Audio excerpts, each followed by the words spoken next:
అందరికి నమస్కారం. నేను శిరీష. ఈరోజు మనతో పాటు ఉన్నారు certified tarot card reader, crystal healer Sreeja గారు. అక్కతో మాట్లాడదాం.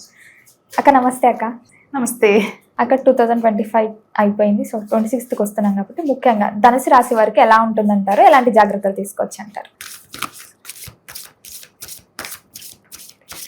ధనుసు రాశి వాళ్ళకి నాకు తెలిసి చాలా ఇయర్స్ నుంచి ఫినాన్షియల్గా స్ట్రగుల్ అవుతున్న ఈ ధనుసు రాశికి సంబంధించిన వాళ్ళు ఎవరైతే ఉన్నారో ఈ ఇయర్లో వాటి నుంచి బయటపడగలుగుతారు. ఖచ్చితంగా 80% ఆఫ్ ధనుసు రాశి వాళ్ళు ఫేస్ చేస్తున్న ఫిజికల్, మెంటల్, రిలేషన్షిప్ పరంగా అంటే పర్సనల్గా, ప్రొఫెషనల్గా వాళ్ళ ఫేస్ చేస్తున్న ఫేజ్ ఏదైతే ఉందో దాని నుంచి ఖచ్చితంగా బయటపడతారు 2026లో. ఓవరాల్గా చూస్తే కనుక ధనుసు రాశి వాళ్ళకి లవ్ ప్రపోజల్స్ వచ్చే ఛాన్స్ ఉంది, కానీ అది పెళ్లి వరకు వెళ్ళే ఛాన్స్ అయితే లేదు. జనరల్గా నైట్ ఆఫ్ వాటర్ అనే కార్డ్ మీనింగ్ ఏంటంటే లైఫ్కి సరిపడే ఆ మూమెంట్స్ కానీ ఆ జాయ్, హ్యాపీనెస్, ఎవ్రీథింగ్ మనకిస్తారు. కానీ అది ప్రాక్టికల్గా మ్యారేజ్గా మారే అవకాశం ఉండదు, పర్మనెంట్ అయ్యే అవకాశం ఉండదు. ఎందుకంటే వాళ్ళు ఆ క్షణం ఏంటనేది ఆలోచిస్తారు, కానీ ఓవర్ స్ట్రెస్ తీసుకొని ఒక కమిటెడ్ రిలేషన్షిప్కి వాళ్ళు ప్రామిస్ చేయలేరు. బట్ లైఫ్కి సరిపడే మెమరీస్ కానివ్వండి, ఆ జాయ్, హ్యాపీనెస్ మాత్రం అన్నీ ఇవ్వగలుగుతారు.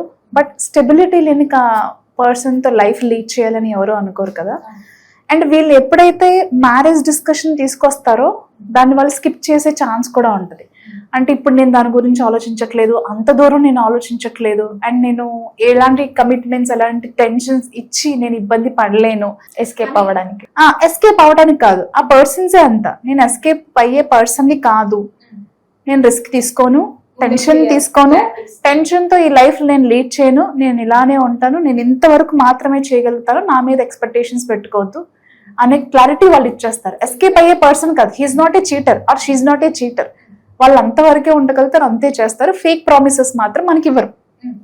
వాళ్ళు రిస్క్ తీసుకోవడానికి అండ్ కమిట్మెంట్ ఇవ్వడానికి ఇష్టపడరు. అంటే వాళ్ళు ఎక్కడికి వెళ్ళినా వాళ్ళ మూమెంట్ ఏంటి, వాళ్ళ ప్లేస్ ఏంటి అనేది చూసుకుంటారు. ఇవ్వాల్సిన జాయ్, హ్యాపీనెస్ అంతా ఇస్తారు, కానీ ఆ కమిట్మెంట్ మాత్రం ఇవ్వరు. వాళ్ళ క్లారిటీతో వాళ్ళు ఫుల్ క్లారిటీతో ఉంటారు. మనకే హోప్స్ ఎక్కువ ఉంటాయి. సో అలాంటి ప్రపోజల్స్ వచ్చే అవకాశం ఉంది. ప్రమోషన్స్కి, శాలరీ ఇంక్రిమెంట్స్కి, ఆన్సైట్ ఆపర్చునిటీస్కి కానివ్వండి, అలాగే ఏదైనా పొజిషన్స్ చేంజ్ అవటంలో కానివ్వండి, చాలా పాజిటివ్ అవుట్కమ్స్ అయితే ఉంటాయి. అంటే వీళ్ళు ఒక సక్సెస్ని ఖచ్చితంగా, ఏదైతే మనకి రావాల్సిన ఆపర్చునిటీస్ మనకి రావట్లేదేమో అనే ఒక ఒపీనియన్తో ఉంటారు కదా, ఖచ్చితంగా ఈ ఇయర్లో వీళ్ళకి ఆ సక్సెస్ అనేది వస్తుంది. అది ప్రమోషనే కావచ్చు, ఆన్సైట్ ఆపర్చునిటీ కావచ్చు, లేదు ఆల్రెడీ వీళ్ళు ఒక కంపెనీలో జాబ్ చేస్తూ ఇంకేదైనా బెటర్ ఆపర్చునిటీస్ కోసం బయట కంపెనీస్లో ట్రై చేస్తుంటే కనుక అవి కూడా ఖచ్చితంగా సక్సెస్ అయ్యే ఛాన్స్. మేబీ వీళ్ళు వెళ్ళే ఇంటర్వ్యూస్ కావచ్చు, వీళ్ళ ఏదైనా రిఫరెన్స్ ఉంటే కూడా అవన్నీ కూడా బాగా పనిచేస్తాయి, ఎలాంటి డౌట్ లేదు. మంచి ఆపర్చునిటీస్ని గ్రాప్ చేసుకుంటారు. అండ్ బిజినెస్ వైజ్ చూస్తే కూడా పార్ట్నర్షిప్ బిజినెస్లో ఉన్న వాళ్ళకి చాలా బాగుంటుంది. పార్ట్నర్స్ ఇచ్చే కొత్త కొత్త ఐడియాస్, ప్రమోషనల్ ఎలా చేయొచ్చు, జనాల్లోకి ఇంకా బాగా మనం ఎలా వెళ్ళొచ్చు అనే విషయాల మీద బాగా ఫోకస్ చేయగలుగుతారు. అలాగే ప్రతి ఒక్కరిని కూడా వాళ్ళ ఆఫర్స్తో, వాళ్ళ ప్రొడక్ట్స్తో చాలా మందిని అట్రాక్ట్ చేసి సేల్స్ అనేది బాగా పెంచుకోగలుగుతారు. సో బిజినెస్గా ఏ రకమైన వాళ్ళు బిజినెస్ చేస్తున్నప్పటికీ కూడా బిజినెస్లో మాత్రం 100% సక్సెస్ అయితే చూస్తారు. మంచి ప్లాన్తో, ఏదో వెళ్ళాము అని కాకుండా మంచి ప్లాన్తో ముందుకు వెళ్తారు. స్టూడెంట్స్కి ఎలా ఉంటుందంటారు? స్టూడెంట్స్కి చూసుకుంటే కనుక ఫోకస్ అనేది చాలా అవసరం. ఎందుకంటే ఎంజాయ్మెంట్కి ఎక్కువ ప్రిఫరెన్స్ ఇస్తారు, కానీ మీరు ఇప్పుడు బాగా ఫోకస్ చేయగలిగితే లైఫ్లో ఇంకా బాగా ఎంజాయ్ చేయగలుగుతారు అనే విషయాన్ని మాత్రం గుర్తుపెట్టుకోండి. సో ఆ విషయంలో జాగ్రత్తగా ఉండాలి. అండ్ కొంతమంది ఓవర్గా స్ట్రెస్ అవుతూ ఉంటారు.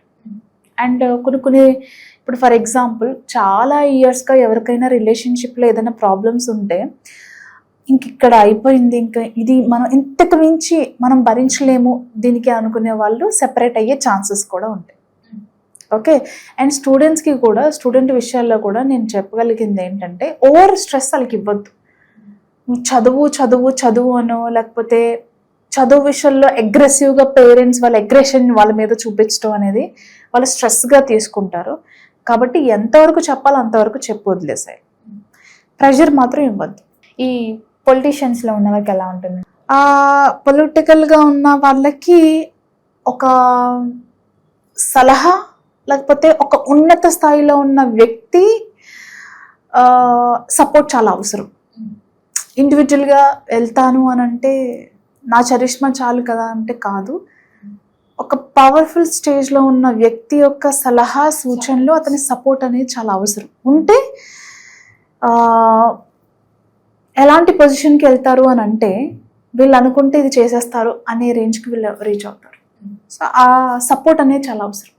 ఒక ఫైనాన్షియల్గా ఎలా ఉంటుంది అంటారు మరి? ఫినాన్షియల్గా వీళ్ళకి ఉన్న ఎబిలిటీస్ని వీళ్ళని ట్రస్ట్ చేయాలి, ప్రాసెస్ని ట్రస్ట్ చేయాలి. వీళ్ళకి ఉన్న ఎబిలిటీస్ మీద వీళ్ళకి నమ్మకం కలిగినట్లయితే కనుక, అంటే మనం ఏం చేయలేము అనుకునేది వేరు, నేను చేయగలుగుతాను కొంచెం సపోర్ట్ కావాలి అనుకునేది వేరు. ఈ ఆలోచనతో ముందుకు వెళ్తే ఈ లైఫ్లో ఏం కావాలనుకునే రిలేషన్షిప్ పరంగా, పొలిటికల్గా, జాబ్ పరంగా కావచ్చు, అండ్ బిజినెస్ పరంగా కావచ్చు, రిలేషన్షిప్లో కావచ్చు, ఏదైనా సరే ఒక మ్యాజికల్ లైఫ్ని లీడ్ చేస్తారు. అక్క ముఖ్యంగా చూసుకుంటే మరి జాబ్ పరంగా ఎలా ఉంటుందంటారు? వీళ్ళకి ఏమైనా చేంజెస్ అయ్యే ఛాన్సెస్ ఉన్నాయా? జాబ్ పరంగా ఖచ్చితంగా వీళ్ళకి ఫోకస్ 100% చాలా ఇంపార్టెంట్. అంతేకాకుండా ఏదైనా అడ్వైజ్, అంటే ఇప్పుడు కెరియర్లో ఎదగాలి అని అనుకుంటే ఆల్రెడీ మంచి పొజిషన్లో ఉన్న వాళ్ళ దగ్గర నుంచి సజెషన్స్ తీసుకోవడం ఎలాంటి తప్పు లేదు. కొంతమంది సజెషన్స్ తీసుకోవటానికి, అడగటానికి కూడా చాలా ఇబ్బంది పడతారు. మనం ఎందుకు అడగాలి, మనం ఏంటి అని అనుకుంటారు. కానీ ఒక్కసారి మీ ఈగో పక్కన పెట్టి అసలు ఇంకేదైనా చేయగలిగితే బాగుంటుందా, బెటర్ శాలరీ వస్తుందా ఏంటి, ఇలాంటి విషయాల మీద ఫోకస్, ఇంతకుముందు ఆల్రెడీ చెప్పాం మనం బాగుంటుంది అని చెప్పేసి, బట్ ఇలా సజెషన్ తీసుకుంటే కూడా వాళ్ళ లైఫ్కి చాలా హెల్ప్ అవుతుంది. అక్క ఎవరికైతే ఈ మ్యారేజ్ జరగలేదు వారికి మ్యారేజ్ జరిగే ఛాన్సెస్ ఉన్నాయంటారా? ఎస్, మ్యారేజ్కి చాలా మంచి టైం అని చెప్పచ్చు. మ్యారేజ్, ఎంగేజ్మెంట్, అరేంజ్డ్ మ్యారేజ్కి చాలా అనుకూలంగా ఉంది. కానీ లవ్ మ్యారేజ్ విషయంలో మాత్రం చాలా పేషెన్స్ అవసరం. చాలా ఫ్లక్చువేషన్స్ ఉంటాయి, కొన్ని సీరియస్ సిచ్యువేషన్స్ వాళ్ళు ఫేస్ చేయాల్సి వస్తుంది. పేషెన్స్, బ్యాలెన్స్ చాలా అవసరం. బట్ పెళ్ళికి మాత్రం చాలా అనుకూలంగా ఉంది.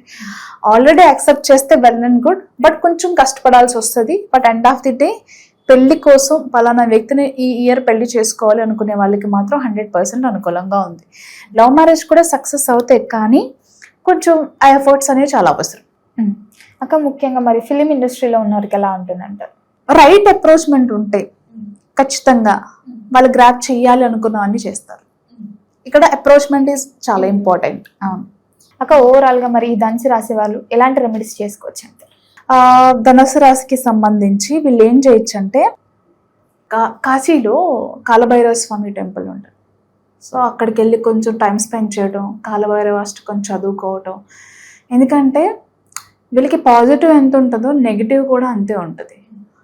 సో ఇలాంటి వాళ్ళు కాలభైరవ స్వామి ఆరాధన ఎక్కువ చేసినట్లయితే కనుక ఆ నెగిటివిటీ తగ్గించుకోగలుగుతారు అండ్ పవర్ఫుల్గా ట్రాన్స్ఫార్మ్ అవ్వగలుగుతారు.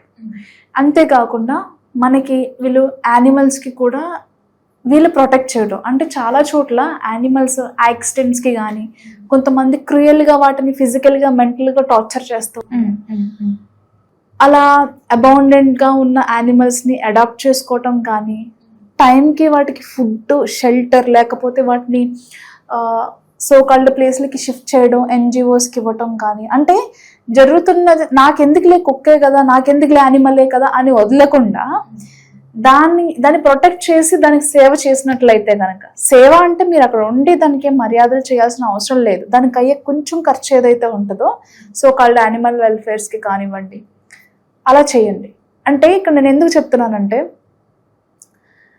మనం మహారుద్రాభిషేకం చేస్తే మహాశివుడు ఎంత ఆనందిస్తారో, శివుడికి పశువులు అంటే కూడా అంతే ఇష్టం. అది ఏ యానిమల్ అయినా, పశుపతినాథ్ అని చెప్పేసి ఊరికే అనలేదు.